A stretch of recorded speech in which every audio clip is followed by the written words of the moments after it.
ابھی میں اسلام آباد میں تھا, ایک بزرگ سے ملاقات ہوئی, بڑا اکرام کیا انہوں نے, اللہ ان کی عمر میں برکت دے. وہ عجیب بات بتائی انہوں نے, دیکھو کیسے کیسے لوگ سوچتے ہیں.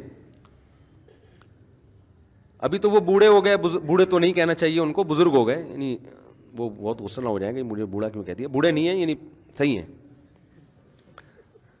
یعنی سفید بال ہیں تو اس لیے میرے منہ سے غلطی سے نکل گیا, ورنہ وہ ماشاءاللہ جوان ہیں. تو مجھے کہنے لگے کہ میں دبئی میں تھا, اللہ نے مالی وسعت بھی بہت زیادہ دی ہے, بہت اللہ نے ان کو مالی وسعت سے نوازا. کہہ رہے میرے جب ولادت ہونے والی تھی میری اہلیہ کے ہاں, تو مجھے نہیں پتا تھا بیٹا ہوگا بیٹی ہوگی. میں نے اللہ سے کہا اللہ اگر بیٹا ہوا تو اس کو میں دین کی خدمت کے لیے وقف کر دوں گا. بہرحال ایسے ہی کیا, آج ان کا بیٹا ماشاءاللہ پڑھ رہا ہے جامعۃ الرشید میں. کہہ رہے دوبارہ دبئی میں ایسا ہوا کہ میرے ہاں جب ولادت کا وقت آیا تو مجھے اندازہ ہوا کہ یہاں گائنی کی فیمیل ڈاکٹرز بہت کم ہیں. پردے دار عورت کے لیے میل ڈاکٹر سے بچے کی ولادت کا عمل یہ اس کی غیرت کے خلاف ہے. انہوں نے کہا غیر مسلم تو اس کی پرواہ نہیں کر رہے ہندو, لیکن مسلمانوں کے لیے تو یہ بہت ضروری ہے.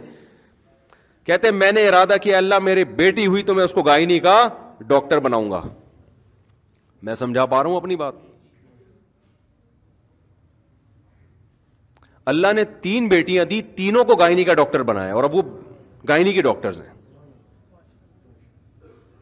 لیکن بچپن سے ان کی تربیت کی کہ تمہیں میں نے ڈاکٹر بنانا ہے اور گائنی کا, اور اس لیے بنا رہا ہوں تاکہ جو لڑکیاں ہیں ان کو میل ڈاکٹر کی ضرورت بولو نہ پڑے.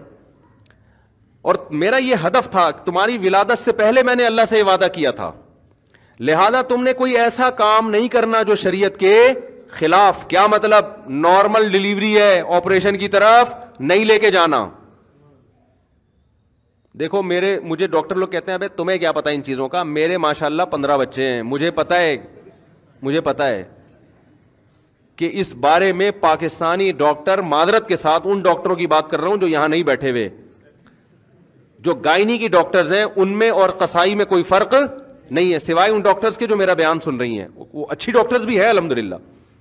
فوراً آپریشن, وہ چاپڑ اور چاقو چھوڑے لے کے نا قصائیوں کی طرح پہلے بیٹھے ہوتے ہیں. یہ صرف پاکستان میں ہو رہا ہے, باہر دنیا میں نہیں ہے. میں نے اس پر پہلے بھی ایک بیان کیا تھا, اتنا غصے ہو گئے ڈاکٹر آپ کو کیا پتا ایکچولی یہ ہوتا ہے. ابے بھائی چھوڑ دے یار, ایکچولی یہ نارمل ایک نیچرل پروسیس ہے. پھر میں نے مثال دی تھی ایک دفعہ بیان میں کہ بکریوں کو دیکھو, بلیوں کو دیکھو, گایوں کو دیکھو, سب کے نارمل ہو رہی ہے, انسانوں پر کمبختی کیوں آئی ہوئی ہے. اس پہ میرے خلاف کلپ کہ اس نے عورتوں کو معاذ اللہ گائے اور بکریوں سے ملا دیا. میں خواتین کو گائے بکریوں سے نہیں ملا رہا, ہم عزت کرنا جانتے ہیں الحمدللہ. میں مثال دے رہا ہوں کہ ایک نیچرل عمل ہے, اس سے صرف انسان نہیں ہر مخلوق گزرتی ہے. کسی مخلوق کے آپریشن نہیں ہو رہا, یہ کمبختی انسانوں پہ کیوں آئی ہوئی ہے. آپ کہہ سکتے ہیں کہ کچھ کیسز, تو ہم بھی مانتے ہیں بھائی کچھ کیسز ایسے ہوتے ہیں جن میں آپریشن ضروری ہے, لیکن کچھ ہوتے ہیں نا, سینکڑوں میں کوئی 2-4 کر لو. یہاں تو ہر دوسری عورت کے آپریشن, ہر تیسری عورت کے آپریشن, اور اگر کسی کے نارمل تو اگلا بچہ پھر آپریشن. یہ قدرت کی طرف سے نہیں ہے, یہ ڈاکٹروں کی طرف سے ہے. سمجھ میں نہیں آ رہی بات؟ یہ کچھ بھی ہے ڈاکٹر, اس میں 2 ٹینشنوں سے ڈاکٹر بچنا چاہتی ہیں جو گائنی کی ڈاکٹرز ہیں. نمبر 1 روکڑا ملتا ہے اس میں آپریشن میں, نمبر 2 ٹینشن فری. جو نارمل ڈیلیوری ہے اس میں بعض دفعہ 1 ہفتہ بھی لگ سکتا ہے, 3 دن بھی لگ سکتے ہیں, 4 دن بھی لگ سکتے ہیں, وہ تو نیچرل پروسیس ہے نا.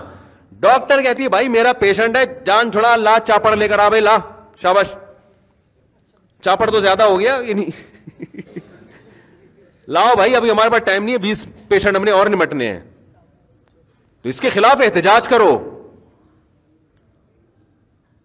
ریڑھ کی ہڈی میں عورتوں کے انجیکشن لگ رہے ہوتے ہیں آپریشن میں, کتنا سخت پروسیس ہے. پھر اگلے بچے کا کے مسائل کھڑے ہو جاتے ہیں, پھر ان کی جو خواتین کی فٹنس کی ایسی کی تیسی ہو جاتی ہے.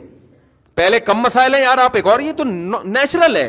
ہم باہر ملکوں میں بھی گئے ہیں, وہاں سب کہتے ہیں کہ بھائی یہاں آپریشن پہ پابندی ہے. پیشنٹ جو پاکستانی خواتین ہیں وہ کہہ رہی ہوتی ہیں جرمنی میں, پیرس میں جو رہتی ہیں نا کہ آپریٹ کرو, ڈاکٹر منع کرتی ہے نہیں بھائی یہ اجازت نہیں ہے, ایلیگل ہے, جب تک شدید مجبوری نہیں ہوگی. تو نیچرل ایک عمل کو, قدرتی عمل کو آپ نے کیا بنا دیا, ڈاکٹروں کی بھیٹ چڑھا دیا یار اس کو.